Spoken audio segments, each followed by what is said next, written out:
সুর চড়াচ্ছে বিজেপি। কেন্দ্রীয় দল, বিজেপির কেন্দ্রীয় প্রতিনিধি দল ফ্যাক্ট ফাইন্ডিং টিম তারা রাজ্যে এসে পৌঁছেছে। এই কসবা কাণ্ডে তারা পরিস্থিতি খতিয়ে দেখতে চান, পুলিশ কমিশনারের সঙ্গে কথা বলতে চান, ঘটনাস্থলে যেতে চান।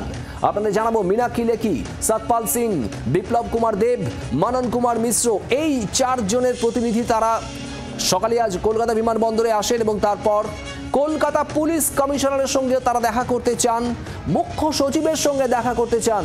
অ্যাপয়েন্টমেন্ট চাওয়া হয়েছে বলেও খবর। মমিতা চক্রবর্তী আমাদের প্রতিনিধি রয়েছেন আমাদের সঙ্গে। মমিতা, ফ্যাক্ট ফাইন্ডিং টিম বিজেপির 4 প্রতিনিধি তারা এসেছেন কেন্দ্রের তরফে এবং এবার তারা কোথায় কোথায় যেতে চান কি জানা যাচ্ছে?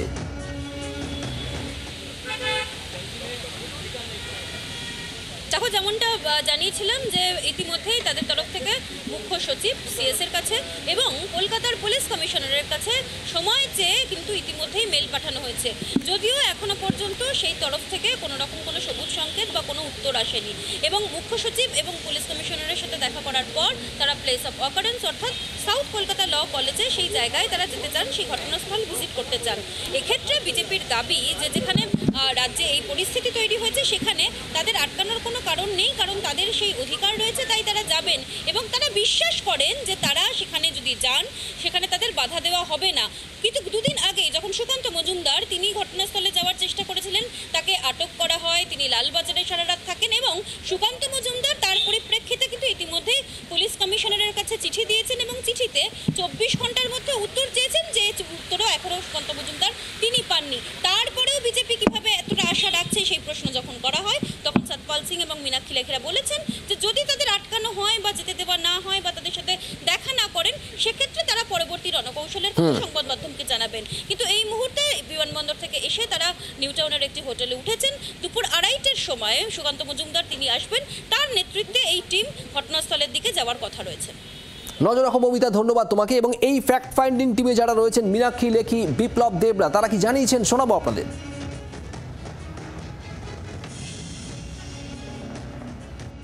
एक ऐसा प्रशासन जिसने लगातार, आप बार बार देखिए, बार बार महिलाओं के साथ इस प्रकार का व्यवहार हो रहा है, जहां पर एक महिला मुख्यमंत्री है और अगर प्रशासन को हमारे जैसे लोगों से मिलने का समय नहीं है तो वो लोग क्या कर रहे हैं हमको नहीं मालूम, हम आके पता करना चाहते हैं।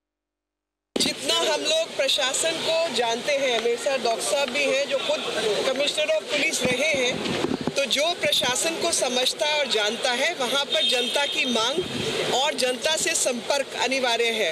और जो प्रशासन में रहकर जनता की आवाज़ नहीं सुनता और जनता से बात भी नहीं करता तो वही जो है प्रशासन के खिलाफ ही काम कर रहे हैं।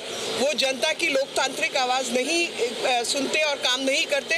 वो हमें आज दिन भर में पता चलेगा क्योंकि हमारे कार्यकर्ताओं ने कमिश्नर ऑफ पुलिस और चीफ सेक्रेटरी और जो कॉलेज की अथॉरिटीज़ हैं उन सबसे समय मांगा है बातचीत करने के लिए और समझने के लिए कि क्या कार्रवाई हुई और कहां तक पहुंचे हैं। দেখুন 2013 থেকেই ওর কাহিনী আছে और পশ্চিমবাংলা সরকারের তৃণমূল কংগ্রেসের সমস্ত নেতাগুলির সঙ্গে ওর ছবি প্রমাণিত করে আর সে তৃণমূলের ছাত্র সংসদের সম্পাদক। তো স্বাভাবিকভাবে যারা ঘটনা ঘটিয়েছে সমস্তগুলোই ডাইরেক্টলি তৃণমূলের সঙ্গে যুক্ত আছে এবং এরা পেশাদারি রেপিস্ট আগেও প্রমাণিত হয়েছে। বিজেপি নেত্রী অগ্নিমিত্রা পালের কি বক্তব্য আপনাদের শোনাবো। আর এই বিজেপির ফ্যাক্ট ফাইন্ডিং টিম তাদের রাজ্যে আসা নিয়ে তৃণমূলের কি প্রতিক্রিয়া, অরূপ চক্রবর্তীর বক্তব্য শোনাবো আপনাদের। আজকে যে ঘটনা ঘটেছে পশ্চিমবঙ্গে, কলকাতায় বারবার যে ঘটনা ঘটছে আমরা লজ্জিত। সারা ভারতবর্ষ, সারা পৃথিবীর মানুষ জেনে গেছে যে পশ্চিমবঙ্গের সরকার বা পশ্চিমবঙ্গ ইজ নট সেফ। হ্যাঁ, তৃণমূলের স্পোক্সপারসন বলছেন it's the safest city of course, but সেটা বোধ হয় উনি বলতে ভুলে গেলেন যে the safest city for rapist murderer যারা তৃণমূলের আশ্রয় রয়েছে তাদের জন্য অবশ্যই সেফেস্ট। কালিয়াগঞ্জ, আরজিকর, কসবা, হাঁসখালি, বারবার আমরা দেখছি এই ধরনের ঘটনা এবং সেখানে তৃণমূলের যোগ। ফ্যাক্ট ফাইন্ডিং টিমের উচিত আগে বিজেপির বিধায়ক অগ্নিমিত্রা পালের সাথে দেখা করা, কারণ বিজেপির বিধায়ক রাজ্য বিজেপির অফিসে বসে প্রেস কনফারেন্স করতে করতে পরিষ্কার জানিয়ে দিয়েছেন যে ওনারা কলকাতা পুলিশের তদন্তে আস্থা রাখছেন, সিবিআই এর প্রয়োজন নেই।